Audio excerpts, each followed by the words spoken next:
Hi, it's Alex Biggs from Drum Bass, and today I want to talk you through the right hand side of the desk, how you record the Talkback mic, and go through all those buttons that you think what the hell's going on, and I'll explain hopefully and answer some of your questions about that. The next video will be about taking your mix in your DAW and feeding it or summoning it through the desk, mixing on the desk, and then printing or recording a stereo file. So that should be a lot of fun.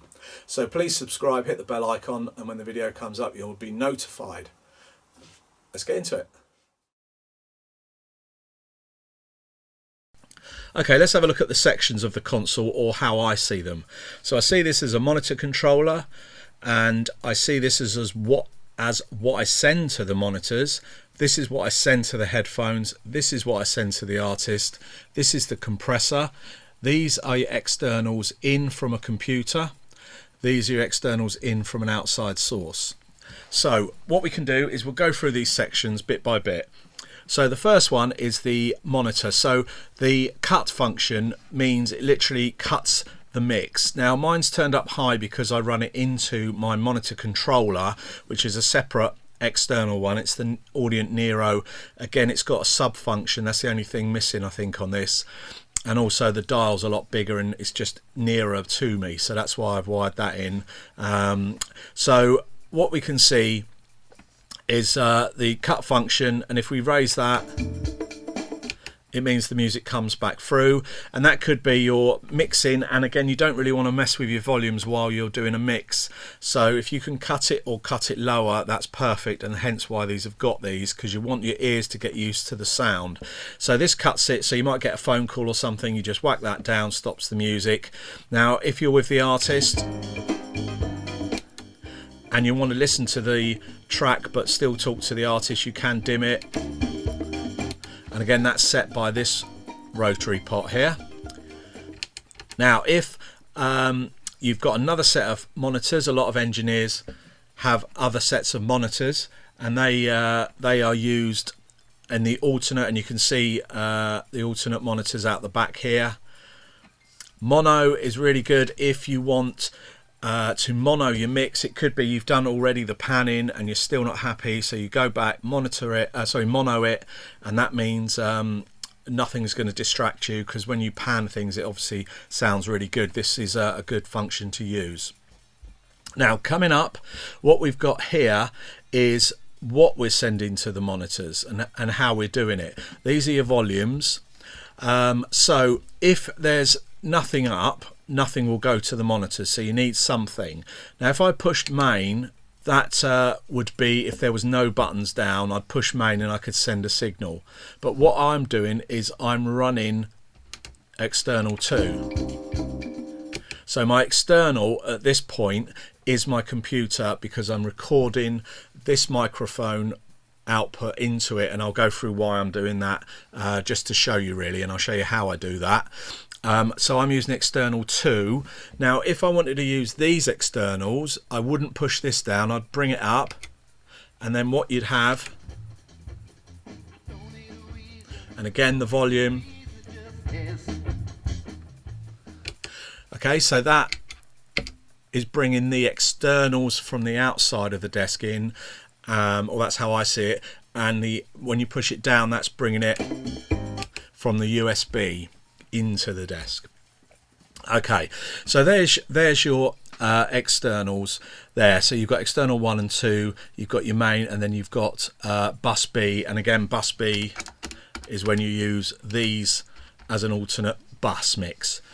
Okay, so the other thing to note on this is, don't think of this as a channel strip, just think of it again as groups of sections. So this is your main output or main bus. This is what you send to that output or main bus, and this is your meter, and this is bus B. So if you want to hear, if you want to mute bus B, you can push that down if obviously you're using it. Now what you can do, if I wanted to send my USB to this, what I need to do is push down main and external 2.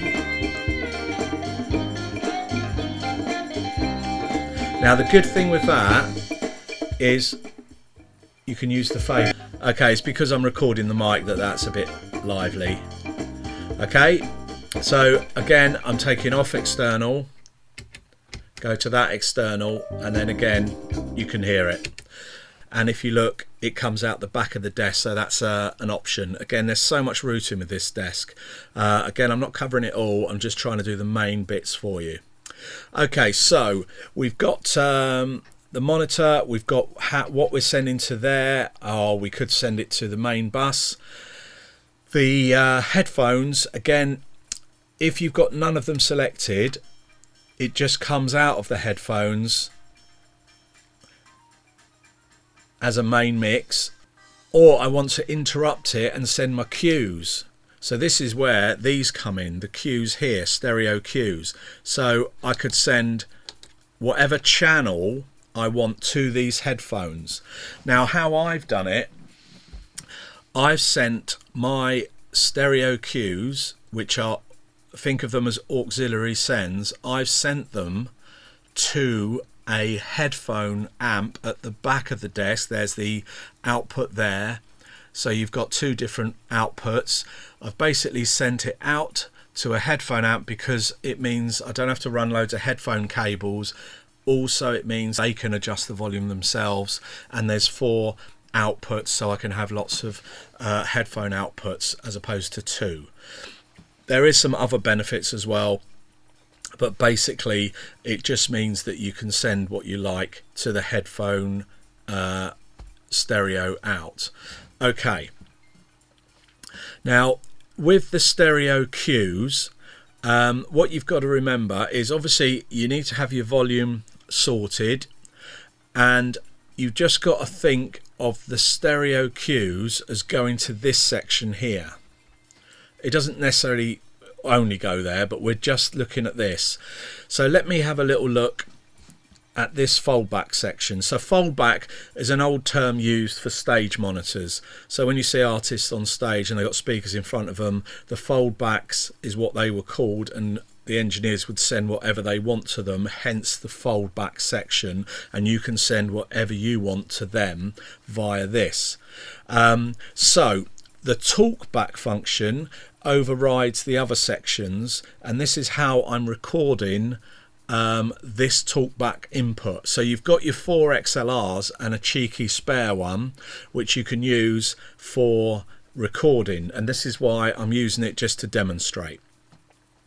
So all I do to do that is I push down the talk function, I make sure that that's on to give it some gain, that's another compressor, then I push down 9 and 10, or I could have set it to this one, but I've done it to 9 and 10, push down the talk function, and then if you look in here, what I've done, if I go to the studio, which is the audio connections in Cubase, the output is 15 and 16, and again if you look, 15 and 16 here, and the inputs, as I showed in the other video, so if you're not sure about the routing, I've done a routing video. You've got 4 mono inputs, 1, 2, 3, 4, and you've got your 4 stereo, but what I've done, I've interrupted it by bringing in 9 and 10. So here is 9 and 10. So if we go back, you can see that I'm recording 9 and 10. Okay, and all I've done is put the 9 and 10 here and the stereo out. Okay, so my input is 9 and 10 and my output is the 15 and 16, which is stereo out. The gain is here, so you might need to turn it up depending on what mic you've got. Obviously you can put a condenser with the phantom power as well, so you wouldn't need as much gain as I've got, because I've got an MD421 on it. Okay, so that's that. And then the compressor, basically what you've got to think is the right hand side is the makeup gain, the left hand side is how much compression you are using. Now if you use a lot of compression, you're obviously going to have to bring up the makeup gain to compensate. It's got an auto release. Again, use your ears to see which works best for you. It needs to be on. Now to send it to the main bus, or to send these cues to this compressor, you've got a button here which says stereo cue 1 to comp and some to main bus. So that's telling you that these stereo cues, hence why I use stereo cue 1 or auxiliary 1, think of it like that, to there, and that feeds it to the compressor.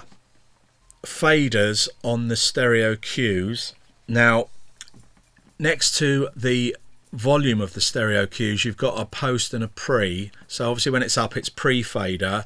Now when it's post, it just means when you bring your fader down, it will go quiet, and when you bring it up, it will go loud.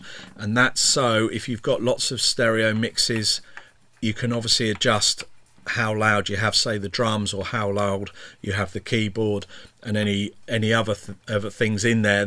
And the good thing is with the stereo cues is you can obviously decide that maybe the singer doesn't want the backing vocalists, so you can not give them the backing vocalists in their headphone mix. Now when you push the talk function down, as I said, it overrides everything, so you can talk to the artists, so you can give them some real encouragement. Nope, again, dickhead. So that really works for encouraging the artists and talking to them, communicating when they're performing, so that's really good.